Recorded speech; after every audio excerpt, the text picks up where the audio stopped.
I com el president comentava, hem elaborat una declaració conjunta, de la qual jo en llegiré la primera part. El president de Catalunya i el ministre president de Flandes, en una reunió oficial a Barcelona, han enfortit els vincles entre les seves nacions.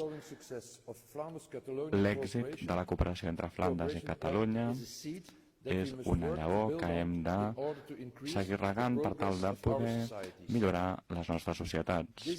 Això és especialment rellevant a de compte del procés de digitalització de les economies i dels canvis que això suposarà. En aquest sentit, cal recollir bones pràctiques. Una Europa millor s'ha de construir des de baix cap amunt.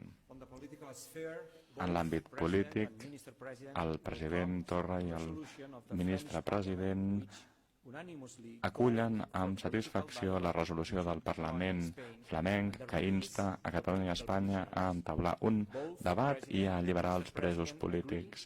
Ens hem posat d'acord també en que la solució s'ha de basar en la negociació, en les urnes i en un model de referèndum com el d'Escòcia, en la idea de la llibertat o en l'autodeterminació pacífica, que és la base de la solució al conflicte que viu Catalunya. A més, tots els governs creuen que la Unió Europea ha d'establir mecanismes que possibilitin la integració de nous estats nascuts a través de mecanismes democràtics dins de la Unió Europea. Dit això, moltíssimes gràcies a tots i a totes.